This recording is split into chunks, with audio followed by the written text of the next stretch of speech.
우리가 기부한 돈, 과연 어디로 갈까요? 장학생에게 전달되고 나면 그걸로 그냥 끝인 걸까요? 오늘 우리가 함께 분석해 볼 자료는요, 바로 그 질문에 대한 아주 놀라운 대답을 담고 있습니다. 한국로타리 장학문화재단에 대한 상세 설명서인데요. 이게 단순히 돈을 모아서 전달하는 곳이 아니라 한 번의 기부가 세대를 넘어서 계속 새로운 가치를 만들어내는 뭐랄까 거의 연구기관에 가까운 시스템을 설계해 놨더라고요. 네, 맞습니다. 기부금이라는 씨앗을 받아서 그걸로 열매를 한 번 따고 끝내는 게 아니고요. 아예 거대한 과수원을 만들어서 계속해서 열매가 열리게 하는 그런 시스템이죠. 오늘 바로 그 과수원의 설계도를 함께 들여다보는 시간이 될 겁니다. 좋습니다. 그럼 이번 탐구의 목표는 명확하네요. 여러분의 소중한 기부금이 단 한 푼도 사라지지 않고 어떻게 영구적으로 보존되는지, 그리고 그 돈에 담긴 기부자의 정신이 어떻게 시대를 관통해서 살아남는지, 그 정교한 시스템의 핵심 원리를 한번 파헤쳐보겠습니다. 자, 그럼 그 거대한 과수원의 입구부터 한번 들어가 볼까요? 네, 첫걸음은 누구나 들어올 수 있도록 문턱이 아주 낮게 만들어져 있습니다. 바로 기부책의 이야기인데요. 보통 기부하면 왠지 좀 큰 금액을 먼저 떠올리게 되잖아요. 그런데 자료를 보니까 시작은 정말 소박하더라고요. 봉사의 인이라는 첫 단계가 누적 기부액 30만 원부터 시작되죠. 네, 맞습니다. 특히 매월 2만 5천 원씩 1년만 자동이체하면 달성할 수 있는 골든벨 장학기금 캠페인. 이건 정말 우리 모두가 이 위대한 사업의 주주가 될 수 있다. 이런 메시지를 던지는 것 같아요. 아주 정확한 표현이십니다.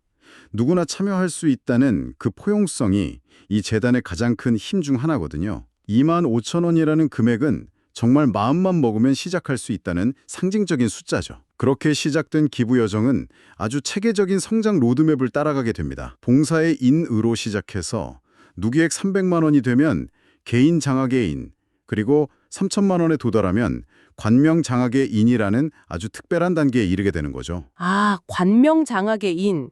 여기서부터는 단순히 기부자를 넘어서 나만의 이름을 건 장학사업의 주인이 되는 거군요. 바로 그렇습니다. 그리고 자료를 보니 그 위로 1억 원 이상 초하의 봉사인이라는 최고 영예 등급이 있는데 이건 뭐 10억 원 이상 기부시 레벨 4까지 세분화될 정도로 정말 최고의 예우를 갖추고 있고요. 네, 기부액에 따라 명예로운 호칭을 부여하는 걸 넘어서요. 아주 실질적이고 인간적인 예우를 다하는 것이 특징입니다. 감사패나 배지는 기본이고 기념일이나 작고시에 조화를 보내는 것처럼 세심하게 기부자를 챙기죠. 특히 1억 원 이상 기부한 초하의 봉사인은 재단 명예의 전당의 사진과 함께 영구히 등재가 됩니다. 그 숭고한 정신을 모두가 기억하게 만드는 장치죠. 와, 단순한 감사를 넘어서 당신을 우리의 역사로 기록하겠다는 약속이네요. 그런데 이런 명예로운 예우 외에 고액 기부자들한테는 국제 로타리 세계대회 참가 지원 같은 아주 실질적인 혜택도 있더라고요. 아, 네, 맞습니다. 1억 원 이상이면 등록비, 5억 원 이상이면 이코노미 항공권, 심지어 10억 원 이상이면 비즈니스 항공권까지 지원해주고요. 그렇습니다. 기부자의 그 숭고한 뜻에 걸맞은 최고의 예우를 제공해서 더 큰 나눔을 이끌어내는 선순환 구조를 만드는 겁니다. 그런데 개인 기부자만큼이나 중요한 게 바로 클럽 단위의 참여입니다. 로타리는 클럽 중심의 봉사 조직이니까요. 맞아요. 클럽 전체가 힘을 모아서 기부하는 경우가 정말 많죠. 클럽에 대한 포상은 어떤 점이 특별한가요? 봉사탑이나 감사패 같은 유형의 포상도 물론 의미가 크죠. 하지만 가장 핵심적인 보상은 바로 추가 장학생 배정권입니다. 이게 정말 중요합니다. 추가 장학생 배정권요? 그러니까 우리 클럽이 열심히 기부하면 우리 클럽의 이름으로 더 많은 학생들을 도울 수 있는 권한을 직접 돌려준다는 거군요. 바로 그겁니다. 와, 이건 단순한 보상을 넘어서 클럽의 봉사활동 자체를 더 활발하게 만드는 강력한 동기부여가 되겠네요. 맞습니다. 돈을 냈으니 상을 받으세요. 이게 아니라 더 크게 봉사할 수 있는 힘을 돌려드리겠습니다. 라는 철학이 담겨 있는 거죠. 자, 여기서부터가 정말 흥미로워집니다. 많은 분이 일생의 목표로 삼는다는 관명장학개인, 즉 3천만 원을 기부했을 때 그 돈이 어떻게 사용되는지에 대한 부분인데요. 솔직히 이런 생각할 수 있거든요. 매년 200만 원씩 장학금 주다 보면 한 15년 뒤엔 원금 다 사라지는 거 아닌가? 하고요. 아주 합리적이고 중요한 질문입니다. 그리고 바로 이 지점에서 한국로타리 장학문화재단 시스템의 경이로움이 드러납니다. 결론부터 말씀드리면 기부된 원금 3천만 원은 절대 소멸되지 않고 영구히 보존됩니다. 잠깐만요. 절대요? 그게 어떻게 가능하죠?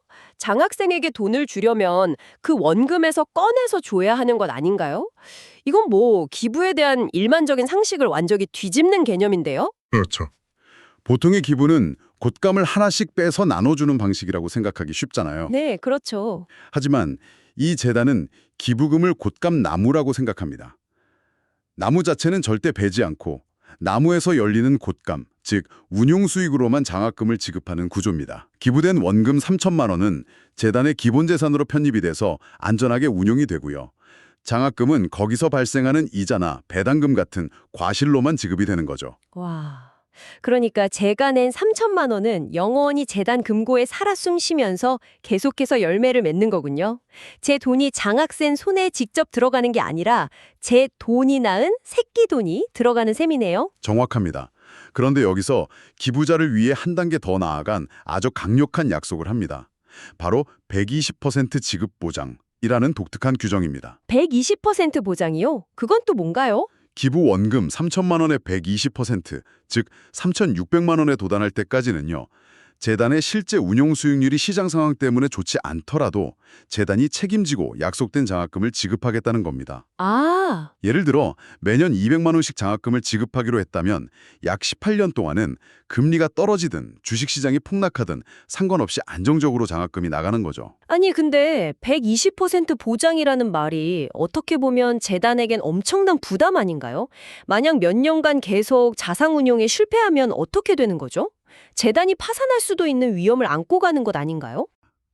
하지만 재단은 수천억 원대의 전체 기금을 통합 운용하기 때문에 개별 기금의 단기 손실을 상쇄할 수 있는 규모의 경제를 갖추고 있습니다.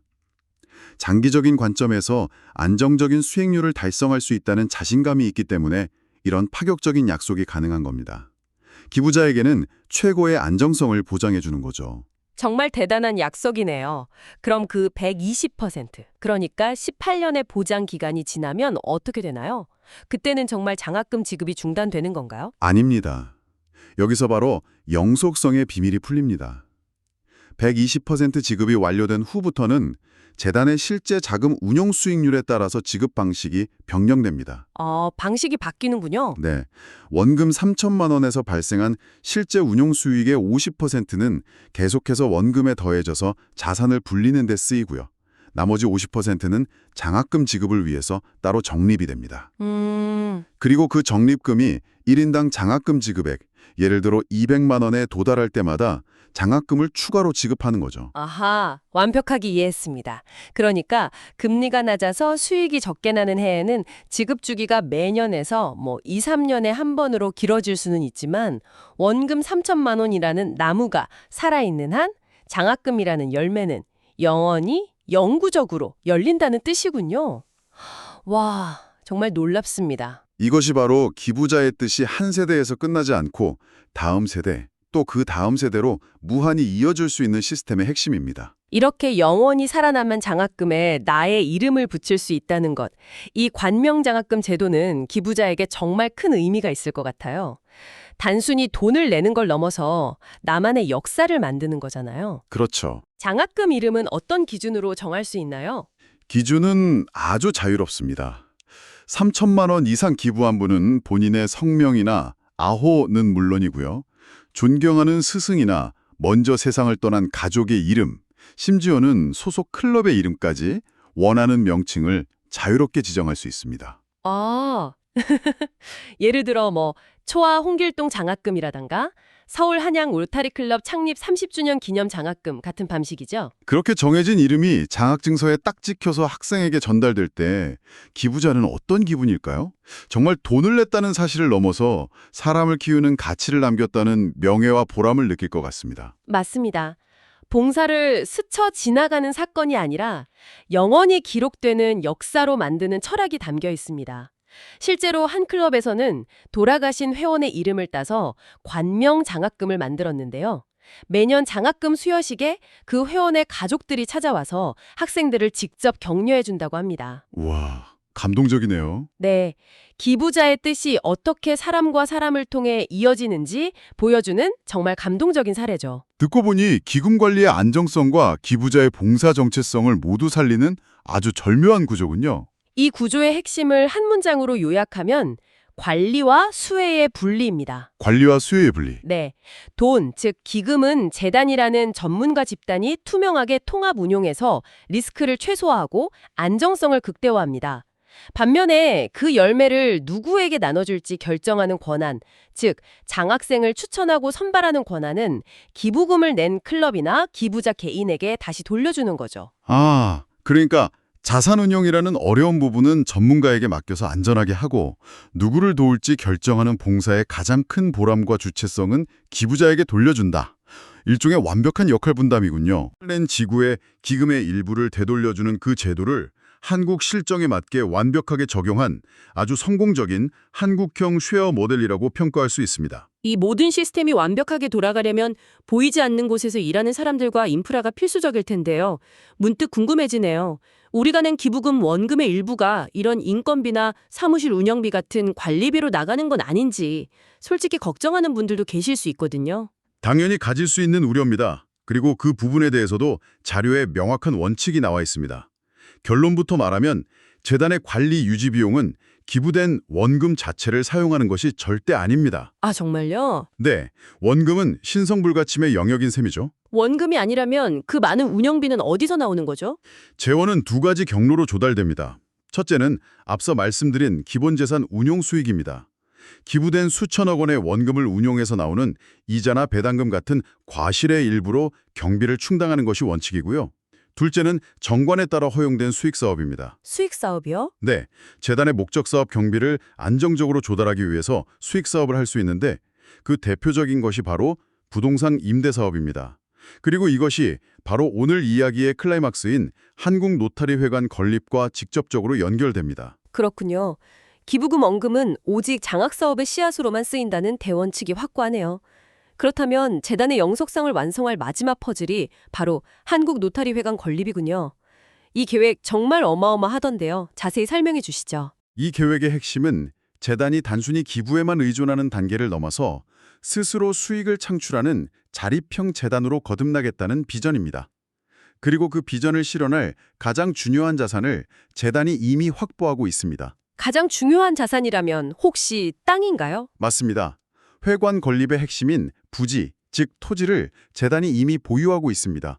서울의 심장부, 용산구 한강대로에 위치한 약 903평 규모의 부지입니다. 잠깐만요. 용산 한강대로에 900평이요?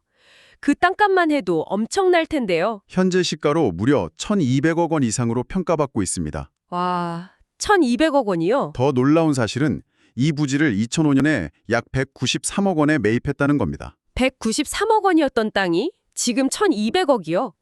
이건 거의 로또 수준의 자산 증식인데요. 당시 이 부지를 매입하기로 결정했던 과정에 대한 이야기도 자료에 나와 있나요? 정말 엄청난 해안이었을 것 같은데요. 구체적인 의사결정 과정까지는 나와 있지 않지만 당시 재단 지도부의 미래를 내다보는 안목이 지금 재단의 가장 큰 자산이 된 셈이죠. 재단은 이 막대한 토지 자산과 보유 중인 예금, 2020년 기준으로 약 321억 원 정도 되는데요. 이걸 기반으로 사업을 추진하고 또 별도로 회관 건립 기금도 모금하고 있습니다. 즉, 맨 땅에서 시작하는 것이 아니라 이미 가장 큰 자산을 확보한 상태에서 추진하는 매우 안정적인 계획인 셈입니다. 회관이 건립되면 거기서 나오는 임대 수익이 재단을 더욱 튼튼하게 만들겠군요. 바로 그 점이 로터리 위전 2027 계획의 핵심입니다. 회관 건립을 통해 연간 약 10억 원의 안정적인 임대 수익 창출을 예상하고 있습니다. 10억 원. 네. 이 막대한 수익은 기존의 장학사업을 지금보다 훨씬 더 강화하는 동시에 재단 운용비 전액을 충당하고도 남는 영구적인 재원이 되어줄 겁니다. 그렇게 되면 기부금 운영 수익은 더 이상 관리비로 쓸 필요 없이 100% 장학사업에만 재투자할 수 있게 되겠네요. 완벽한 선순환 구조의 완성이군요. 그렇습니다. 기부금 원금은 영원히 보존되고 그 원금에서 나온 과실과 회관 임대 수익이라는 두 개의 강력한 엔진이 미래 인재 양성이라는 목표를 향해 영원히 달려가는 구조가 완성되는 거죠. 오늘 이야기를 정리해 보겠습니다. 한국 로타리 장학문화재단은 매달 25,000원이라는 작은 참여로 시작해서 3천만 원 기부 시에는 원금은 영원히 보존하면서 120% 지급을 보장하고 기부자의 이름까지 남기는 놀라운 시스템을 만들었습니다. 네. 그리고 한 발 더 나아가 한국 로타리 회관 건립을 통해 기부에 의존하지 않는 완전한 재정적 자립까지 꿈꾸고 있군요. 맞습니다. 이 모든 시스템은 단순한 기부 행위를 봉사를 스쳐 지나가는 사건이 아니라 사람을 키우는 역사로 남기는 하나의 철학적 행위로 바꾸어 놓았다고 평가할 수 있습니다. 오늘 이 내용을 들으신 여러분께 마지막으로 생각해 볼 질문을 던져봅니다.